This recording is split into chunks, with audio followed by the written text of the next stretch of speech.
Good evening. It took more than 2 weeks, but the fire at a pair of Thorncliffe Park condos is finally out. It's welcome news to residents, but it could still be some time before hundreds of them can return to their homes. CTV John Musselman is live tonight in Thorncliffe Park with the latest. John. Well, Nathan, as you're aware, this was a very complex fire. In many cases, in some of the units, fire officials had to take the drywall off right down to the concrete to drill holes in those walls to put water and foam down, and because of that, it'll be delayed for some people before they can return to these buildings. Paul Balabanowitz and his wife salvaged a few groceries from their unit today. They say they never imagined their lives would be disrupted so much and for so long. Never. This is like, I have gone through cancer treatments, and this is more devastating because I don't have a home. We're actually fortunate in the fact that we had somewhere to go in addition to the hotel. Right now we're stationed in Peterborough at Pauline's sister's place. It was November 27th when fire broke out between the walls of this Thorncliffe Park condo before spreading to an adjoining building at 21 Overley Boulevard. More than 400 units were evacuated. The fire is now out, but residents won't be getting back in anytime soon, and the frustration is mounting. Anxiety, depressions, and all that stuff. And nobody cares. You just want to go home. Yes. I want to thank them for their patience and their resilience throughout this difficult time. The city will move quickly once those engineering reports come and help people move back home as quickly as possible. The city's fire chief says this is one of the most complex fires the city has ever dealt with. And many of the condo units, especially the ones located near the seams between the two buildings, had to be torn apart to get at the fire. Destructive and intrusive testing inside units adjoining the wall where the combustible material is was required for us to have certainty to declare this fire out.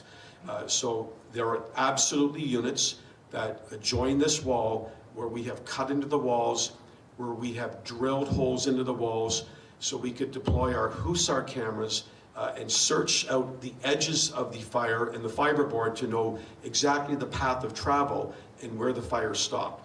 For his part, Balabanowitz says his unit suffered no damage, but the neighbor across the hall wasn't as fortunate. The floors have been destroyed. I know some of the walls have been kicked in, there are holes. There's a fair bit of work to be done for the unit to be livable again. This will be a phased-in return for residents in both buildings, but no one knows for sure when it will start. So obviously the units that weren't damaged, those people will actually get back sooner than people who had some units that were quite disrupted because of the battle to stop this fire. That'll be up to the property management company. The building's now been turned back over to them. Reporting live, I'm John Musselman. I'll send it back to you. Thank you, John. Just ahead, the trouble with tires. Why Ontario's tire dealers say new provincial regulations have put the brakes on their ability to recycle used tires, and the problems that could come with leaving piles of them lying around. But first, here's a live look outside at this hour where the conditions aren't too bad at all. It's been much colder in the past couple of days. In fact, we are anticipating a warm-up this week, which is really nice. And look how busy Nathan Phillips Square is. You know who's also busy? Our Lindsay Morrison. She's crisscrossing the GTA tonight. She's at Certified Sports Memorabilia in Vaughan. That's right. Continue on her mission to help build a toy mountain. Lindsay.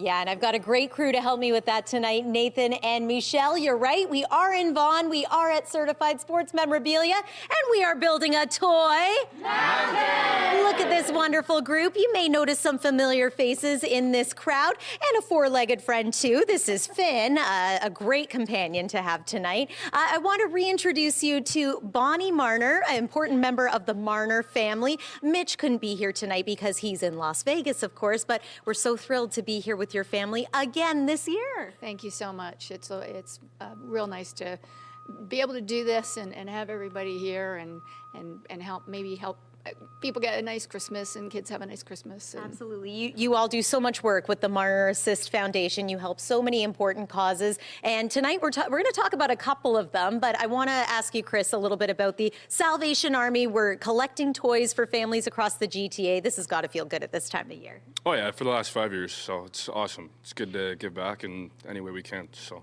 look forward to it every year. Thank you for doing your part over the last 5 years. I have a feeling this year might be the best one yet. It's a bit of a chilly night outside, but we are nice and toasty warm in here. Here's a look at the current temperatures. And believe it or not, temperatures are actually going to rise through the night tonight. That's something that doesn't always happen. -3 degrees right now feels more like -8. We've got gusty winds still out of the southwest. They are starting to ease a little bit.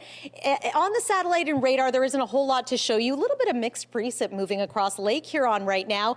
And a little bit of snow just to the east of Georgian Bay. Should be a quiet night for us, temperature rising to about 0. And then tomorrow, our forecast daytime high around 5 degrees. Again, we are live here in Vaughan building a toy. Lots more to come. We'll send it back inside to you, Nathan and Michelle, for now. All right. Thank you, Lindsay. Well, it's only been operating for a little more than a week, but City Council has already decided it's time to make changes to the Finch West LRT. The new transit line has been panned by many commuters who say it's moving too slowly. And today, councillors voted to speed things up by giving the green light to signal priority. CTV's Natalie Johnson reports. Frustrated with Finch, commuters taking the brand new LRT today. This is my second time. It's to be expected. We're wondering why this barely week-old transit line, with trains traveling in some cases at just 11 kilometers per hour, was off to such a slow start. I start at 7 o'clock. I reach at my work 7:30. I work right there. Yeah.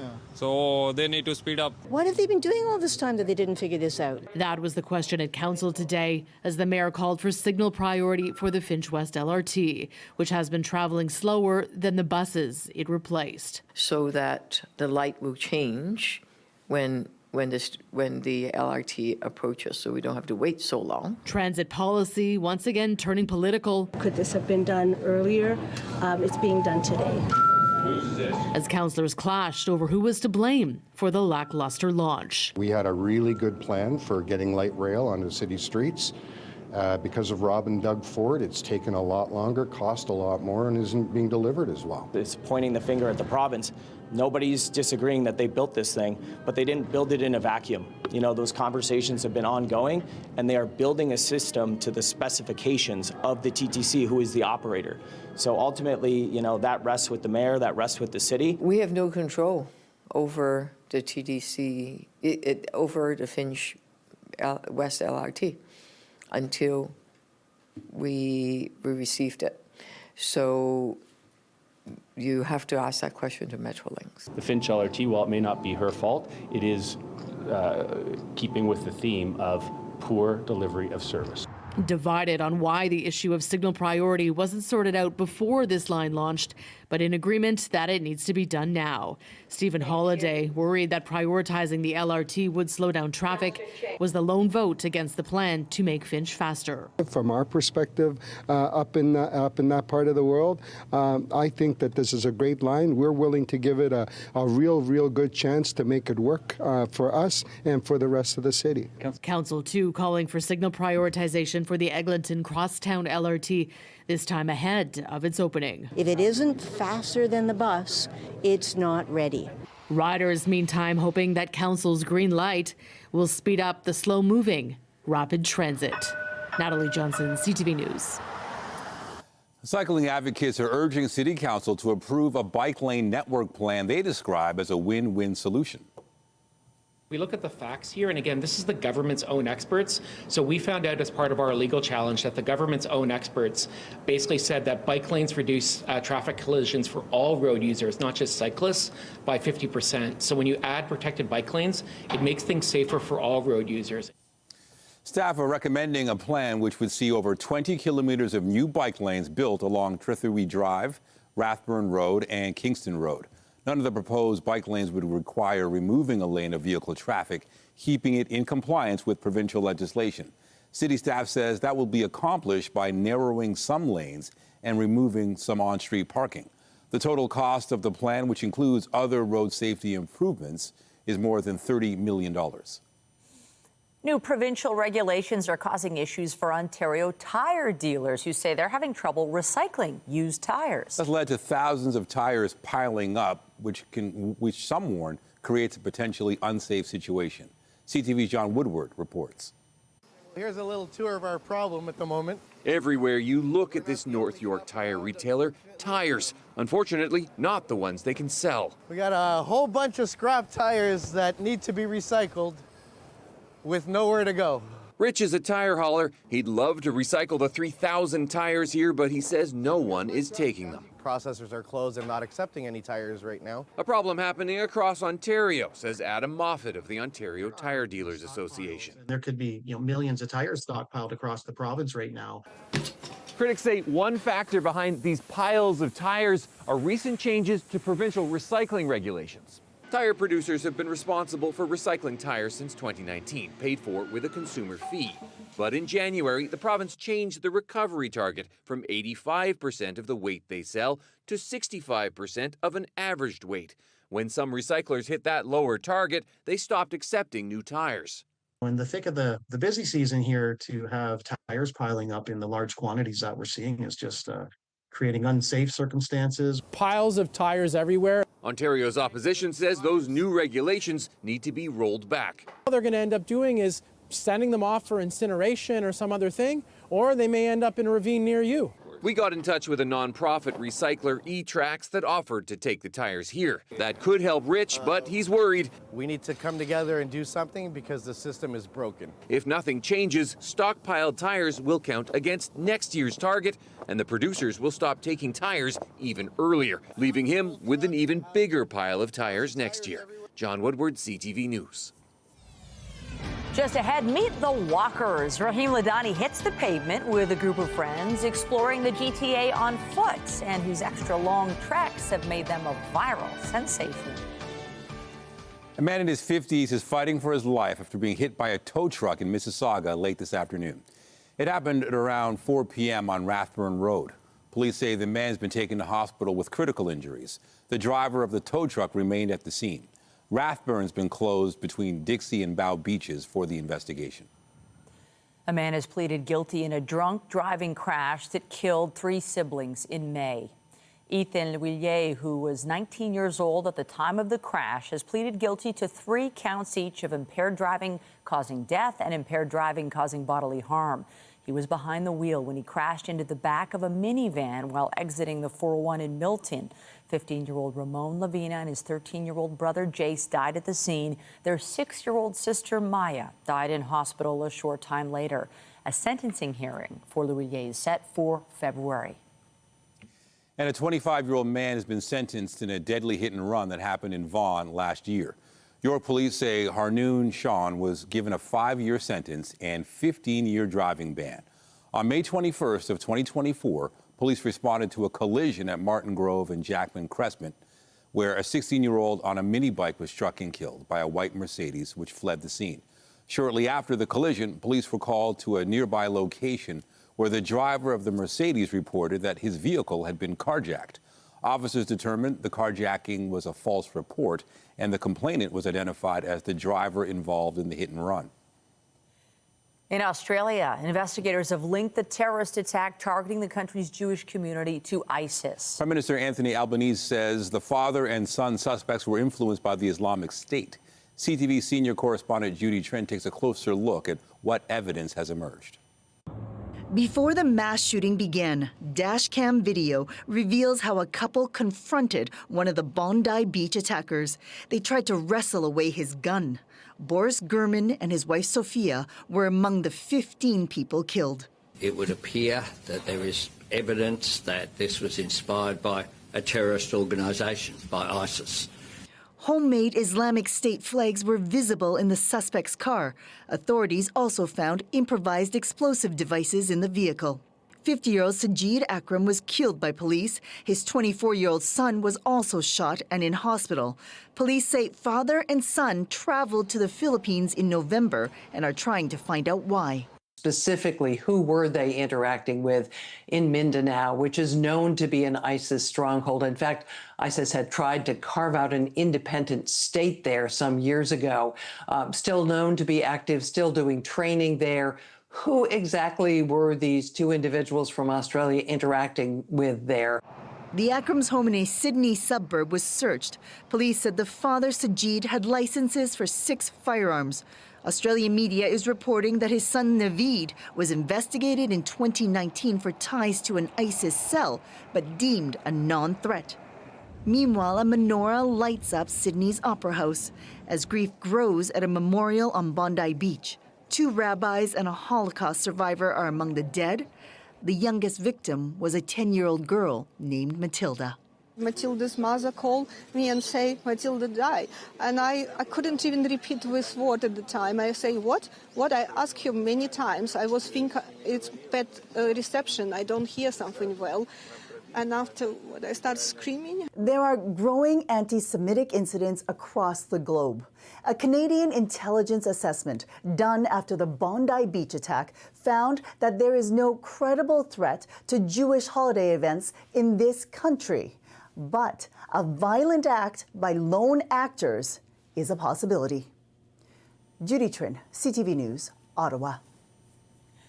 In Los Angeles, prosecutors say they will charge Nick Reiner with 2 counts of first-degree murder in the death of his parents. The bodies of Rob Reiner and Michelle Singer Reiner were found in their home on Sunday. Their son was expected to make an initial court appearance today, but he had not yet been medically cleared to do so. It is a procedural requirement for every inmate going to court. Rob Reiner was one of Hollywood's most prolific directors and won an Emmy for his acting role in the hit TV show All in the Family. Michelle Singer Reiner was a photographer, movie producer, and advocate for LGBTQ2S+ rights. Some immigration experts are warning Canadians to avoid traveling to the U.S. unless they have to. Data from U.S. Immigration and Customs Enforcement show more Canadians are being detained due to changes to American immigration policies. CTV's Heather Wright reports. This is North America's busiest border crossing, the Ambassador Bridge, which connects Windsor and Detroit. It's where Greg Williams was detained by U.S. Border Patrol last month as he tried to enter the United States with his wife and dad. And then it was turn the car off, hands on the dash, and within seconds there were 15 agents surrounding the car. Williams says he was handcuffed and taken into a small room inside the nearby building.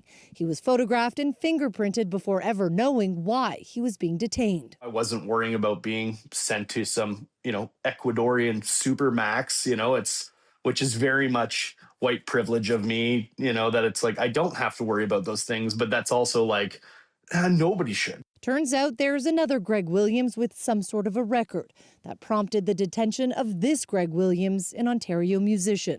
This happened because I have the same name, and that's crazy.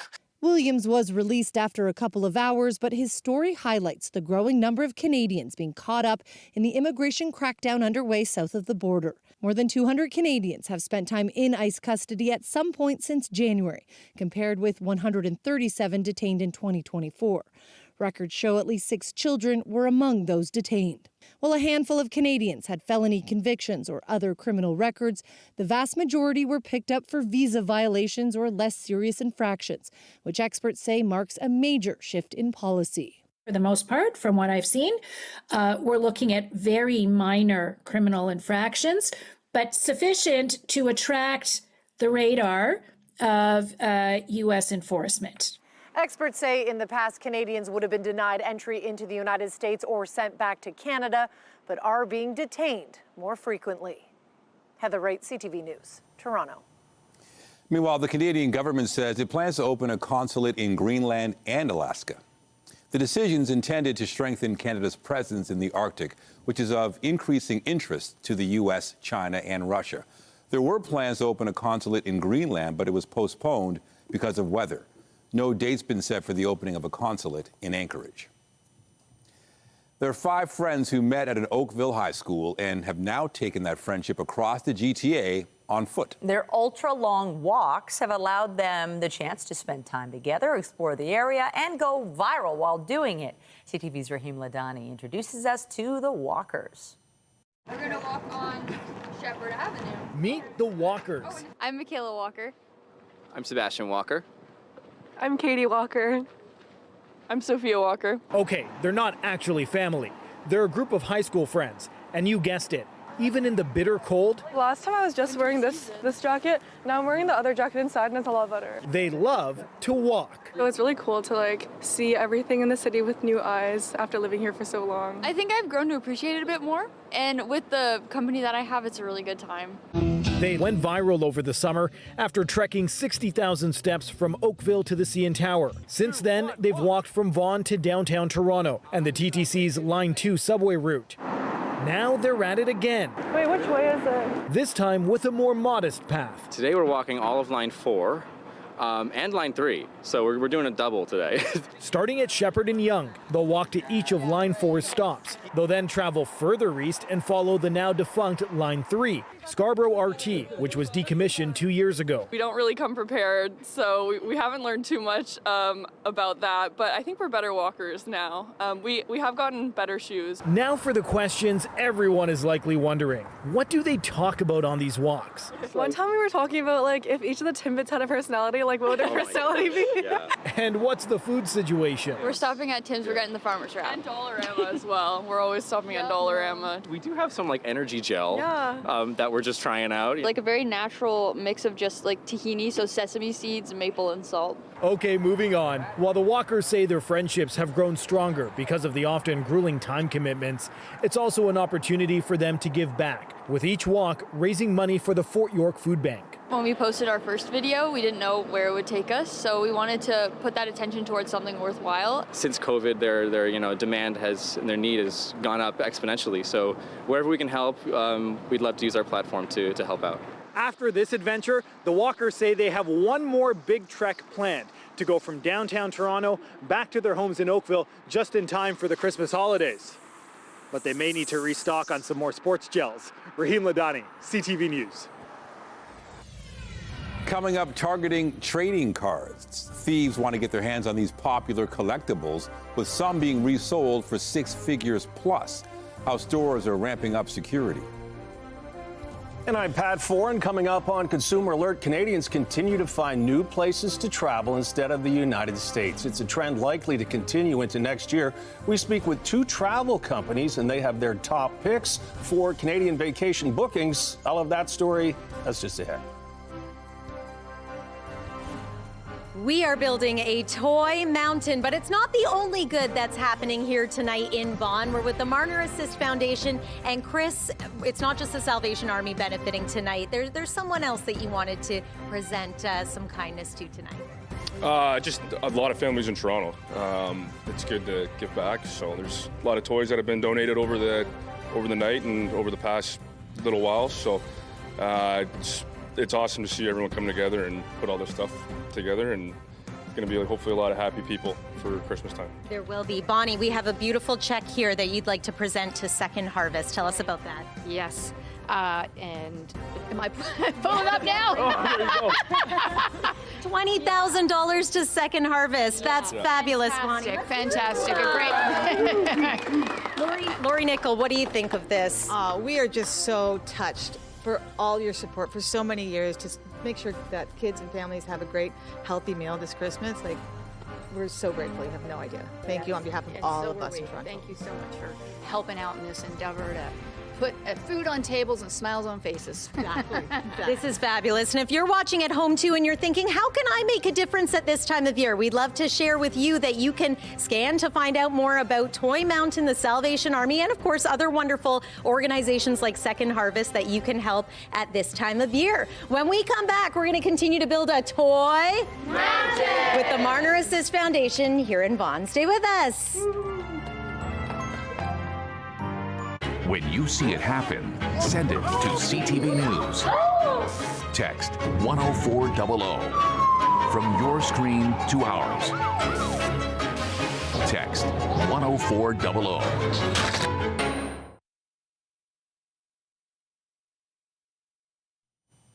Many Canadians are continuing to avoid travel to the United States due to trade tensions and other economic factors. Even though trips to the U.S. are down, travel companies say the number of Canadians packing their bags for a vacation has actually increased. Here's Pat Foran and Consumer Alert. Pat. Thanks, Nathan and Michelle. When it comes to traveling, many Canadians continue to look elsewhere before crossing the U.S. border. Trips to the sunny south are up, as well as travel to Europe and Asia. Many people are willing to go further and stay longer. When it comes to Canadians choosing to travel to U.S. destinations, Flight Centre says its bookings were down substantially in 2025, and it expects that to continue into next year. We're down close to 40% year over year in travel into the U.S. G Adventures, a company that specializes in small group adventure travel, has noticed the same trend. While our bookings in the United States are down, it doesn't mean that Canadians are traveling less. They're simply choosing different destinations. So where are Canadians going? According to Flight Centre, there has been a huge increase in interest to travel to Turks and Caicos, St. Lucia, Japan, Colombia, and Switzerland. Many people are looking for good value and are willing to travel further and stay longer. We've seen an incredible increase to somewhere like Japan, where their dollar does stretch a bit further. Places like Australia, the Canadian dollar is stronger than the Australian dollar. So Canadians, once they get there, they feel that they can really stretch their dollar. G Adventure says its top destinations for next year include Peru, Morocco, Costa Rica, Thailand, and Japan. It's also finding travelers want to vacation when it's less crowded. People are trying to avoid the kind of over tourism.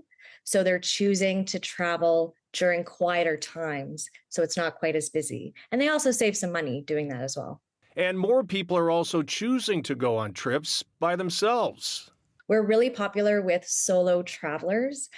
Female solo travelers are our largest demographic. Both companies say most travel spots are filled for the upcoming holiday period, but many people are booking fun in the sun trips for January, February, and March. Larger destination vacations are being booked now for next summer.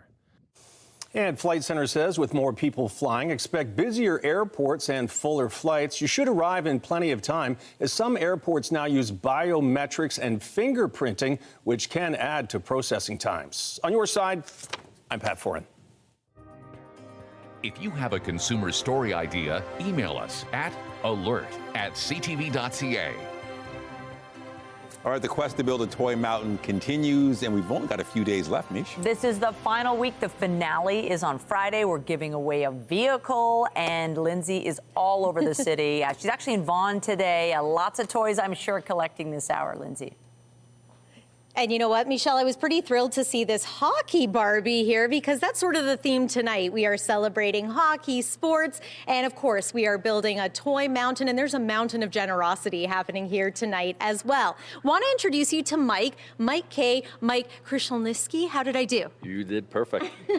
Four-time Stanley Cup winner. Congratulations, first of all, on that. And thanks for being here tonight. I know you're a big supporter of the Marner Assist Foundation. Well, I've been lucky enough 2 years ago been asked to participate, and fortunately they keep asking me to come back, so they do a tremendous job. I mean, the Marner Assist Foundation just is one of the key ingredients to building a solid foundation, so they just keep giving and giving, and it's couldn't have happened to a nicer family. Oh, absolutely. They're going to be giving in a big way to the Salvation Army in just a moment, so stay tuned for that. We're also going to talk a little bit about the weather, because even though winter still technically doesn't begin for another couple of days, boy, oh boy, it has been feeling like the season. Let's take a look at our current temperatures. It is still, well, there's still a wind chill factor right now, so keep that in mind. If you're venturing out, maybe you're going to the local hockey rink soon, -2 degrees this hour at Pearson, feels like -7. Here's the thing, though, that temperature has actually risen a degree in the last hour,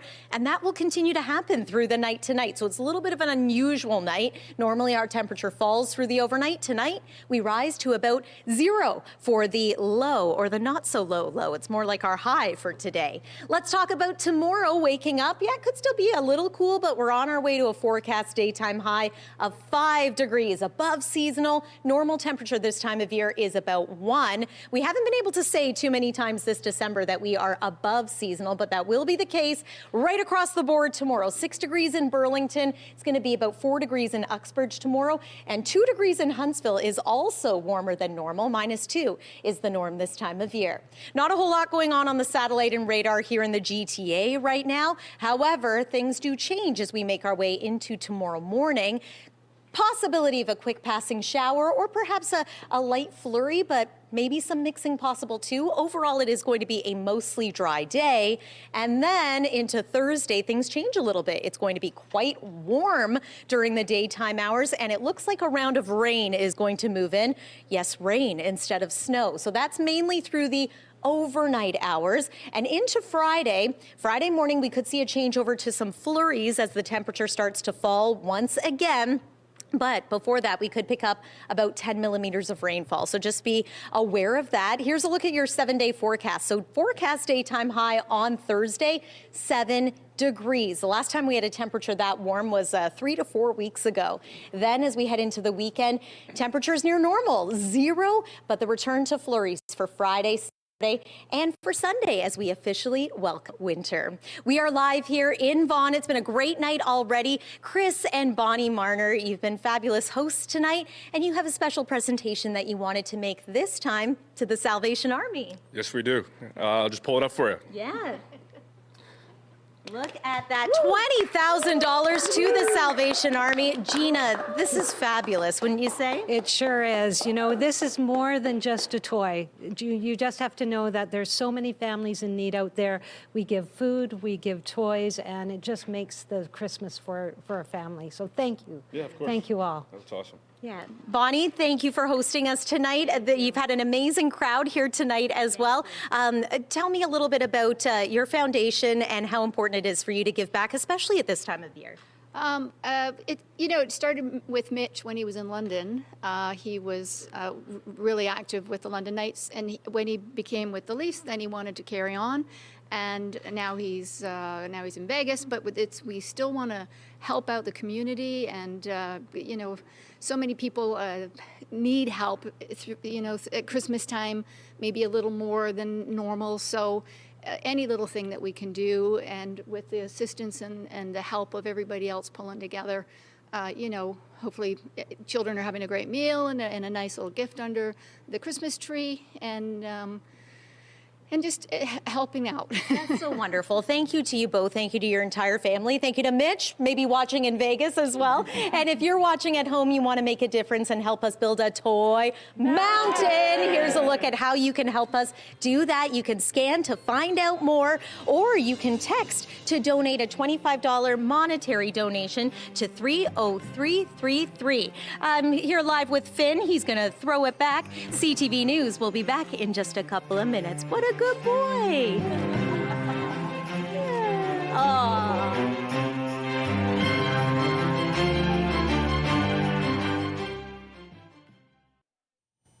Owners of collectible stores across the GTA say it's a growing issue. Thefts of valuable Pokemon trading cards, some of them worth thousands of dollars. CTV's Beth McDonnell has more.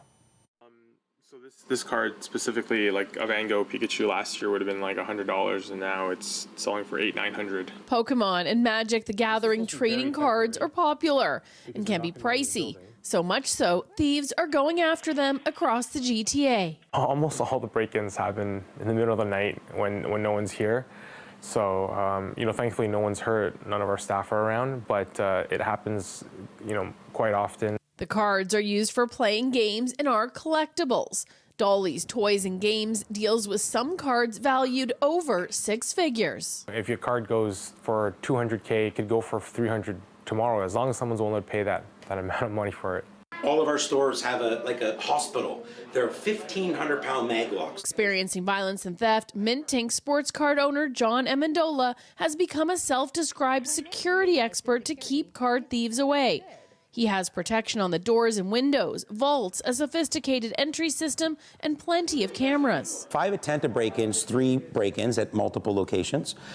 We've had an armed robbery and we had a couple of instances of mail fraud to the tune of, $100,000+. Still, York Regional Police tell CTV News they're not observing a noticeable increase in trading cards being specifically targeted in thefts, but Amendola says there could be a reason for that. I think they just don't want to bring more light to it. There's children are involved, families. I can tell you, there is an issue. It happens all the time, and they are aware. And Peel, York, and Toronto, they've all done a great job. In October 2024, a York investigation recovered Pokemon and Magic the Gathering cards worth around $100,000.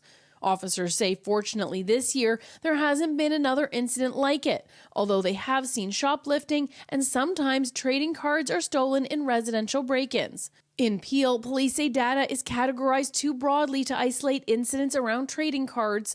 In Toronto, police told us they don't see a consistent crime trend of Pokemon card thefts.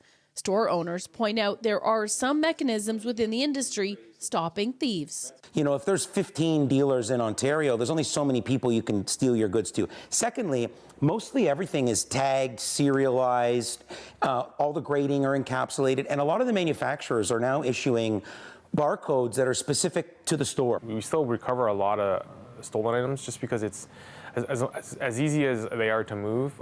Sometimes it's really tough to get away with very expensive cards without raising red flags. Yeah, we have cameras all over. But despite all upgrades efforts and being extra careful, it doesn't seem to deter all the thieves. And some keep trying to steal the cards. Beth McDonnell, CTV News. Our mountain of toys continues to grow. We are live in Vaughan tonight. It's been so wonderful to explore different parts of the GTA and meet some new and old friends. Mike, tell me a little bit about your contribution to the Marner Assist Foundation and the family. And this is 5 years that this has been going on with Give a Gift? Yeah, well, it's been going on even a lot longer than that. I've known the family for probably 15 years before they were particularly well known. And I can tell you from my own personal experience, this whole family knows what it means and how appreciative they are of what the community has given to them. And they really bestow that upon all the board members, and it's part of our philosophy. Thank you for sharing that with us. The generosity tonight has been outstanding. We would love for you to contribute and help us build a mountain of toys as well. Here's a little more information on how you can do just that. One of the ways, but a reminder, you can drop off a new unwrapped toy at any Dropbox location here in the GTA. Stay with us. CTV News will be back as we continue to build a toy mountain.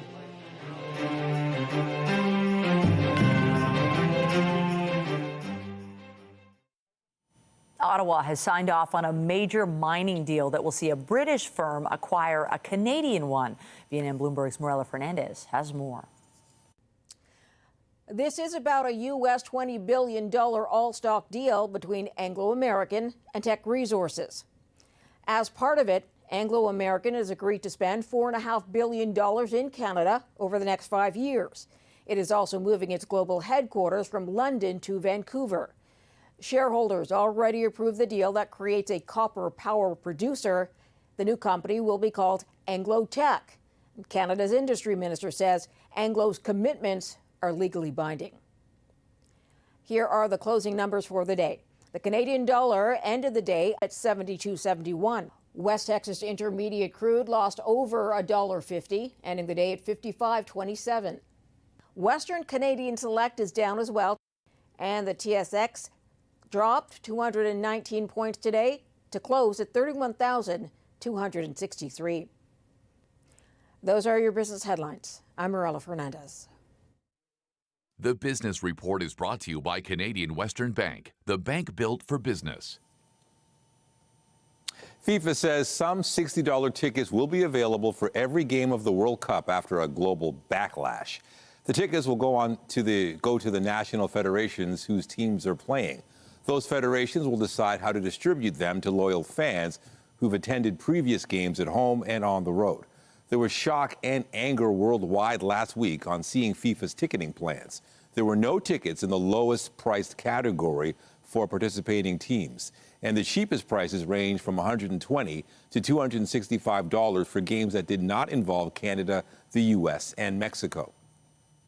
Here at home, it has been a well-kept secret for more than a year, but now Toronto Tempo fans know what their team will be wearing when they take the floor for their inaugural WNBA season.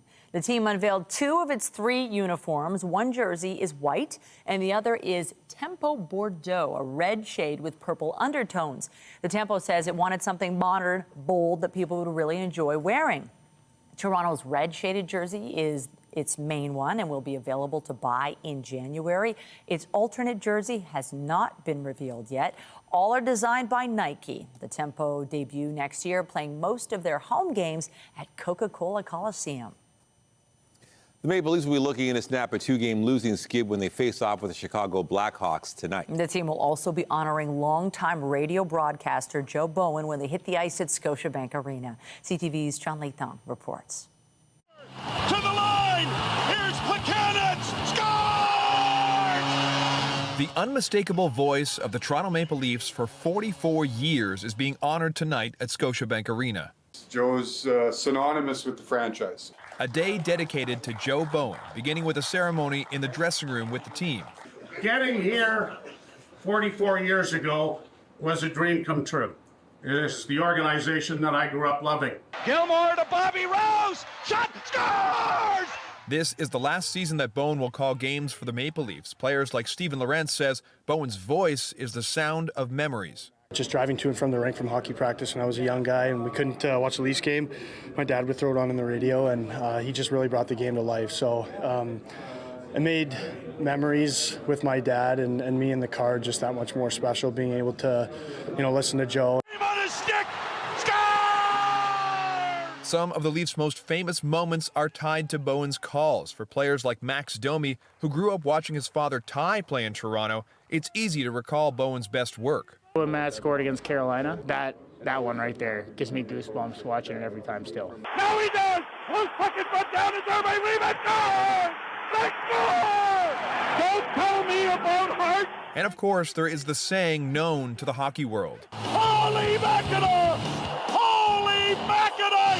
Holy Mackinac! The Leafs have won it! And for anyone wondering the origin of Holy Mackinac, Joe Bowen says it actually goes back a little farther than him. We sat down with Bowen in October, where he explained that the saying came from his father watching games back home in Sudbury. He would sit there with me on his lap, and when Johnny Bauer, my dad played goal, I played goal. When Johnny made a big save, it was Holy Mackinac, what a save by Johnny.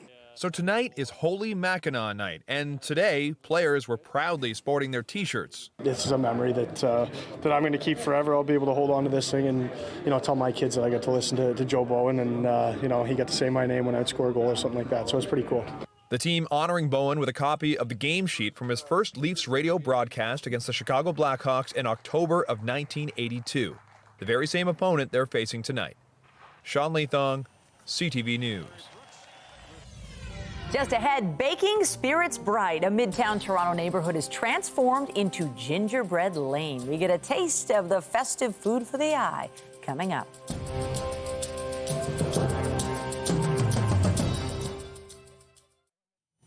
It is a tasty way to tour a Midtown neighborhood. As CTV's Jessica Smith reports, area businesses are all decked out with custom gingerbread houses.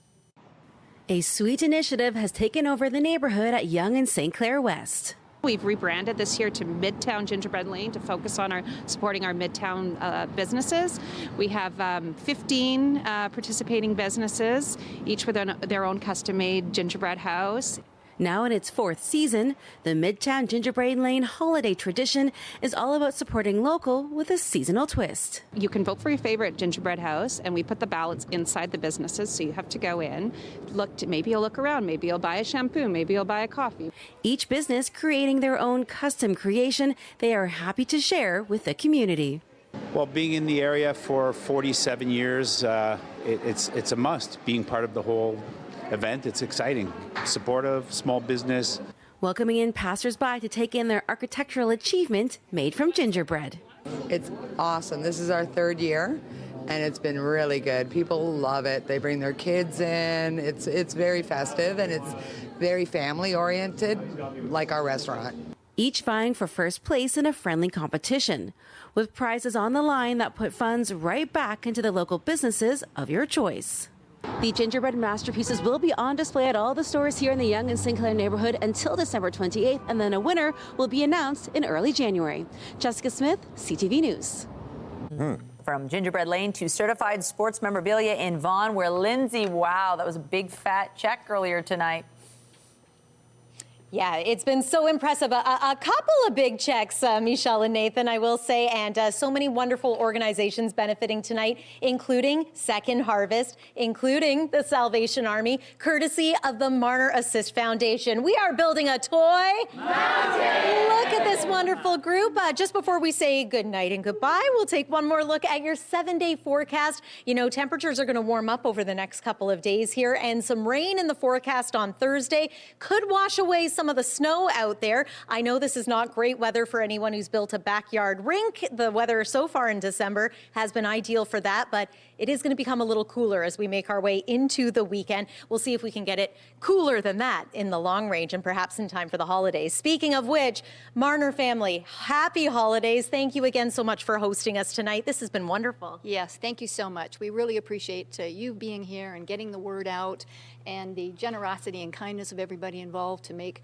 everybody's holidays a little happier and a little merrier. So Merry Christmas to everybody, and hope 2026 is fantastic. Thank you, Bonnie, Paul, Chris. Thank you to Lori. Thank you, Gina and the Salvation Army. It's been a wonderful night building a toy mountain. And we'll send it back inside to you, Nathan and Michelle. All right, much appreciated. Oh, it sure has. Thanks, everybody. Oh, the generosity. We really appreciate it.